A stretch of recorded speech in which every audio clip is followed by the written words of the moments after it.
ओम शांति। कल 4 अगस्त से एक महत्वपूर्ण पुस्तक भविष्य का दिग्दर्शन को हम आपके बीच ला रहे हैं।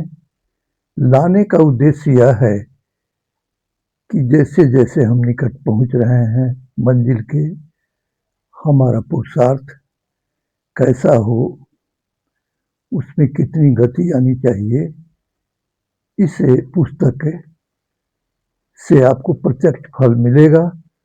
तो प्रस्तुत है आज भविष्य का दिग्दर्शन का दूसरा पार्ट। बाबा ने जो भी अव्यक्त मुरलियों में कहा है उसी का यह संग्रह है और बहुत ही पावरफुल इसमें बातें आ रही हैं। तो बाबा ने कहा कि अभी प्रत्यक्षता का समय नजदीक आ रहा है, इसलिए सभी अपना अपना पद स्पष्ट करेंगे। राजा बनने वाले, प्रजा पद पाने वाले, कम पद पाने वाले, सेवाधारी बनने वाले, सभी अभी ही प्रत्यक्ष होंगे। अंत में आश्चर्यवत सीन होगी। एक तरफ नए नए रेस में आगे दिखाई देंगे, दूसरी तरफ थकने वाले और रुकने वाले भी बहुत प्रसिद्ध होंगे। अभी आप जितने प्रबंध बढ़ाएंगे, मिलने वाले भी उतने ही आएंगे। यहाँ मधुबन में जब भीड़ लगे तब तो भक्ति में यादगार बने। जितना रहने का स्थान बनाएंगे उतनी आने वालों की संख्या आगे बढ़ती जाएगी। यह वरदान मिला हुआ है। तो बाबा ने कहा कि यादगार में भी यही कहानियां बनाकर दिखाते हैं कि सागर तक पहुंच गए फिर भी छोटा हो गया। अभी आबू रोड से माउंट आबू तक लाइन लगे तब प्रत्यक्षता होगी। सोचेंगे ये क्या हो रहा है, अटेंशन सभी का जाएगा। अभी तो बच्चों का मेला है, फिर भगत भी मिक्स होंगे तो देखो कितनी भीड़ हो जाएगी। इसके लिए तैयारी भी तो करनी है। सतयुग की प्रजा और द्वापर के भगत दोनों यहां आएंगे। डबल वंशावली होगी। जब भक्तों को पता पड़ेगा कि हमारे इष्ट इकट्ठे हो गए हैं तो वह भी पूछेंगे नहीं, सीधे आपके पास पहुंच जाएंगे। इसे अंडरलाइन करिए। ये कल्पना नहीं है, बाबा के बच्चे सभी जानते हैं कि ये भगवान ने स्वयं कहा है। तो बाबा ने कहा कि भगत तो होते ही है चात्रक। हर एक चैतन्य मूर्ति के आगे लंबी क्यू लाइन लगने जा रही है। चारों ओर के ब्राह्मणों के शुद्ध संकल्प और प्लान नाम वाला करेंगे। जितना जल्दी विशेष आत्माओं को संपर्क में लाएंगे उतना जल्दी आवाज भी बुलंद होगा। जब भारत में आवाज निकले तब समझो कि सेवा की समाप्ति का समय आ गया है। एक तरफ आवाज बुलंद होगा, दूसरे तरफ दुनिया की हालतें बहुत ही खराब होंगी। नोट करिए, अंडरलाइन करिए। क्या वो दृश्य अभी दिखाई नहीं दे रहा है? तो बाबा ने आगे कहा है, भविष्य का दिग्दर्शन पुस्तक में दोनों का मेल होगा। जैसे विदेश में विनाश के साधन बहुत बढ़िया बना रहे हैं, वैसे आवाज बुलंद करने और स्थापन के निमित्त भी अच्छे अच्छे प्लान बनेंगे। अभी संदेश मिलना रहा हुआ है, इसलिए विनाश का बुलंद आवाज अब निकलेगा। स्थापना के कारण ही विनाश रुका हुआ है। जब सेवा काफी वृद्धि को प्राप्त होती जाएगी तो फिर पत्र व्यवहार या टेलीग्राम, टेलीफोन आदि से काम नहीं चलेगा। यह साधन तो आज है, कल नहीं। तो चारों ओर के सेवा केंद्र को इतने विस्तार को हैंडलिंग करने के लिए वायरलेस सेट होनी चाहिए जो सेकंड से भी जल्दी जहां भी कोई कर्तव्य करना हो वहां डायरेक्शन दे सको। इसके लिए विशेष सेकंड में कर्मातीत स्टेज की प्रैक्टिस करो। जब भी कोई ऐसा कार्य हो, कर्मातीत स्टेज के आधार से आपके संकल्प आपने संकल्प किया और आपका संकल्प वहां ऐसे पहुंचेगा जैसे आप कहते जा रहे हैं और वो बातें आपकी वहां पहुंचती जा रही है। इसके लिए अभी अभी कर्मयोगी और अभी अभी कर्मातीत स्टेज का अभ्यास करो। जब एक स्थान पर होते भी चारों ओर संकल्प की सिद्धि द्वारा सेवा में सहयोगी बन सकेंगे। बाबा ने कहा, जैसे अभी वाचा से डायरेक्शन देकर कार्य कराते हो, ऐसे अंत समय में सारी कारोबार संकल्पों से ही चलने वाली है। जैसे बोलकर बात को स्पष्ट करते हो, वैसे ही संकल्पों से सारी कारोबार चलेगी। एक दो के समीप आते जाएंगे तो संकल्प भी एक दो से मिलते जाएंगे। लाइट रूप होने से व्यर्थ संकल्प व्यर्थ समय समाप्त हो जाने के बाद वही संकल्प उठेगा जो होना है। व्यर्थ संकल्प नहीं आएगा। बाबा का ये डायरेक्शन है, ये साकार है।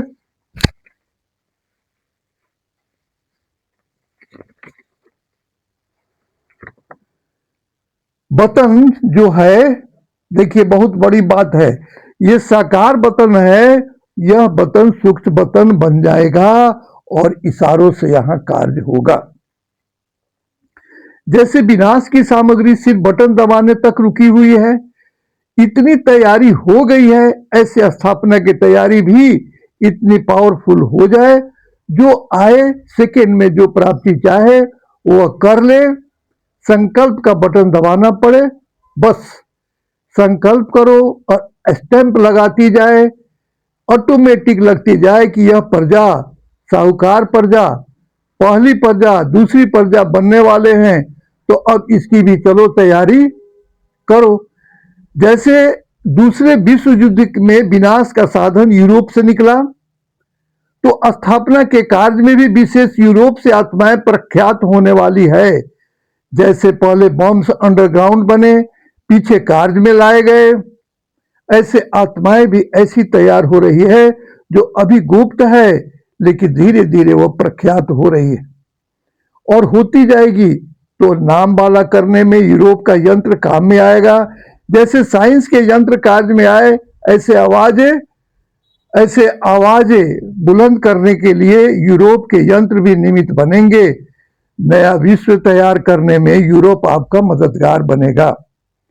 जैसे अभी वाणी से निकलता है कि जो ड्रामा में होना है वही होगा, ऐसे आगे चलकर ड्रामा में जो होने वाला है वह बिल्कुल स्पष्ट रूप से आप बच्चों को टच होगा।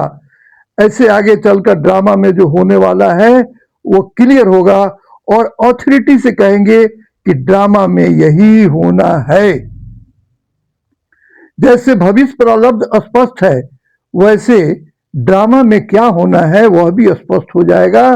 जो कल होना है वह एक सेकेंड में के बाद होना है, वह भी इतना ऑथोरिटी से, नॉलेजफुल की पावर से, स्पष्टता की पावर से ऐसे बोलेंगे कि ये तो होना ही है।